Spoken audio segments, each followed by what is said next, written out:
Hello friends, welcome back to SA academy. तो आइए आज बात करते हैं एक बहुत इंपॉर्टेंट लीगल इशू के बारे में, जो है एक बहुत महान हस्ती के बारे में जो आपको स्क्रीन पे फोटो दिख रही है। Yes, I am going to talk about Mahatma Gandhi, father of the nation. बहुत बड़ा रोल है इनका पूरी इंडिया की फाउंडेशन में, फ्रीडम स्ट्रगल में, उसके बाद के काफ़ी प्रोसेसेस में इनके ना होने के बावजूद भी इनका बहुत इंपॉर्टेंट रोल रहा है। And not even in India friends, बहुत सारी आसपास की कंट्रीज़ में भी महात्मा गांधी बहुत फेमस रहे हैं। उन्होंने बहुत अच्छे वहाँ पे काम किए, जिसकी वजह से उनको आज तक वहाँ पे बहुत जाना जाता है, पूजा भी जाता है, उनको इतना माना जाता है। तो आइए आज मैं आपको बताऊंगी कि महात्मा गांधी की सिग्निफिकेंस कहाँ कहाँ तक है। हमने बहुत बार इनको कुछ कुछ जगहों पे ना प्रेजेंट देखा है, इनको इनकी फोटोज को बहुत सारी जगहों पे हमने देखा है, और उसका एक बहुत बड़ा एग्जाम्पल है इंडियन करेंसी। इंडियन करेंसी पे हमने महात्मा गांधी की इमेजेस देखी हैं और स्टार्टिंग से देखते आ रहे हैं, क्योंकि बहुत ज़्यादा इनको माना जाता है और इनको प्रेज किया जाता है, तो इसलिए इंडियन करेंसी पे इनके ऑनर में इनकी इमेज लगाई जाती है और स्टार्टिंग से ये हम देखते आ रहे हैं। तो हर इंडियन नोट के ऊपर एंड इनफैक्ट नोट्स के साथ साथ हमने इंडियन कॉइन्स भी देखे थे बिगिनिंग में, उन कॉइन्स के ऊपर भी महात्मा गांधी की फोटो लगाई जाती थी। तो अब ये तो हो गया कॉइन्स, करेंसी। इसके अलावा महात्मा गांधी की सिग्निफिकेंस कहाँ है? स्वच्छ भारत अभियान। जब स्वच्छ भारत अभियान स्टार्ट हुआ था तो उसमें भी महात्मा गांधी को एक आइकन माना गया था, और उनके जो स्पेक्स थे उनको वहाँ पे लोगो बनाया गया था। और महात्मा गांधी की सिग्निफिकेंस स्वच्छ भारत अभियान में भी दिखाई गई थी, एक कदम स्वच्छता की ओर, जिसमें महात्मा गांधी के कुछ और सिंबल्स भी हैं फेमस। एक तो हो गया उनका स्पेक्स, जैसे उनका चरखा, और खादी क्लोथ, जिसे उन्हें बहुत ज़्यादा प्रमोट किया था। तो इन सब चीज़ों की वजह से इन आइकन्स को लिया जाता है और लोगोस बनाए जाते हैं, जिससे महात्मा गांधी की सिग्निफिकेंस बहुत दिखाई जाती है। बट यू नो व्हाट, एक चीज़ है जिसके बारे में लोगों को पता नहीं है, और जिसके बारे में बहुत सारे लोग अनअवेयर हैं कि यहाँ पे भी महात्मा गांधी से रिलेटेड कुछ है। I am talking about 16 feet tall bronze statue, जो पार्लियामेंट की मेन एंट्रेंस के सामने लगाया गया है महात्मा गांधी का, giving him respect because he is father of the nation.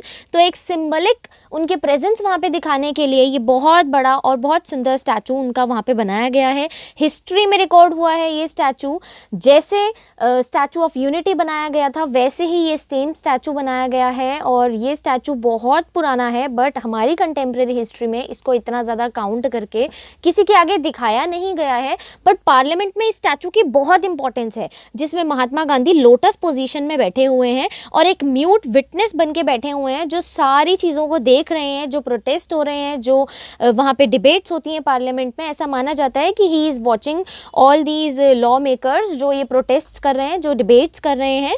और ये जो स्टैचू है, इसे एक बहुत बड़ा सिंबल बनाया गया है प्रोटेस्ट का। जब भी किसी को प्रोटेस्ट करनी होती है वो इस स्टैचू के आगे आके प्रोटेस्ट करते हैं, बिकॉज लोगों का कहना है, इनफैक्ट हमारे लिए पार्लियामेंट के एमपीज का कहना है कि ये स्टैचू यहाँ पे इस वजह से बनाया गया है ताकि महात्मा गांधी का सुप्रीम धर्म क्या था? Non violence. तो वो नॉन वायलेंस से सारे काम करते थे, ताकि जो ये कभी कभी डिबेट्स होती है ना, वी सी कि बहुत भड़क जाते हैं हमारे एमपीज, तो इसीलिए महात्मा गांधी का वहाँ पे सिंबल बनाने का मतलब है कि भाई वायलेंस मत करो, आराम से बातचीत करो, ऑन टेबल बैठ के सॉल्व करो। तो इसीलिए महात्मा गांधी के स्टैचू से वहाँ पे सब लोगों को ये प्रेरणा दी जाती है कि आप लोगों को सारा काम आराम से मिलजुल कर करना है। और इसीलिए जब किसी को प्रोटेस्ट करनी होती है तो वो महात्मा गांधी का ये स्टैचू चुनते हैं और इसके सामने आकर के प्रोटेस्ट करते हैं, जो राहुल गांधी ने भी किया था।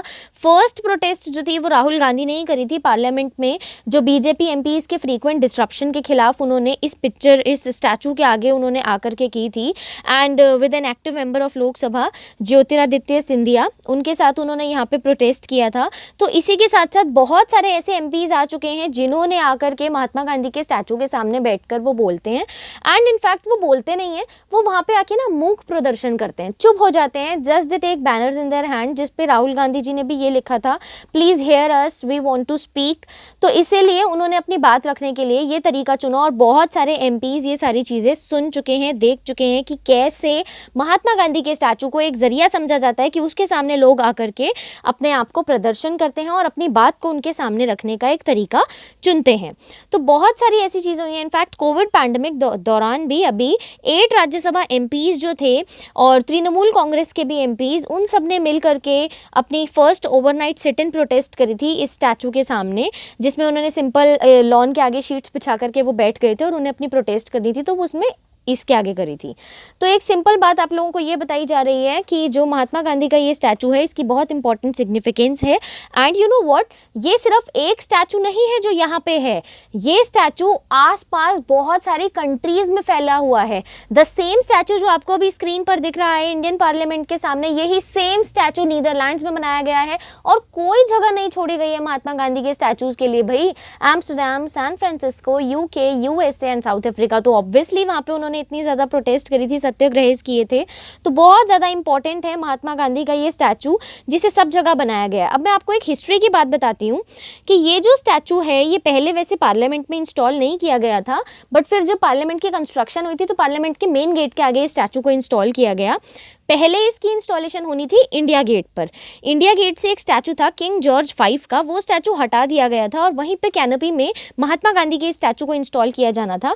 बट उसके बाद कुछ गांधीयंस थे, कुछ लीडर्स थे जिन्होंने अपोज किया कि नहीं भाई, हम वहाँ पे उस पेडेस्टल पे नहीं रखेंगे महात्मा गांधी को जहाँ से एक ब्रिटेन के किंग को रिमूव किया गया है।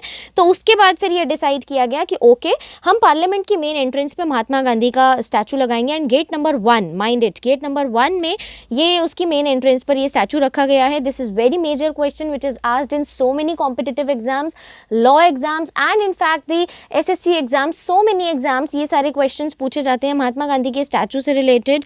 बहुत ज़्यादा कंपटीशन भी हुआ था ऐसे ही सेम स्टैचू को लेकर के। इस स्टैचू को बहुत बड़े बड़े लीडर्स ने भी आकर के इसको स्पेसिफाई किया था, इसको बोला था कि हाँ मतलब वी अग्री, ये सही है, इसको एग्जामिन किया था, तब जाके सबने इसकी सेरेनिटी को जब आगे बढ़ाया तब ये स्टैचू आगे बढ़ाया गया।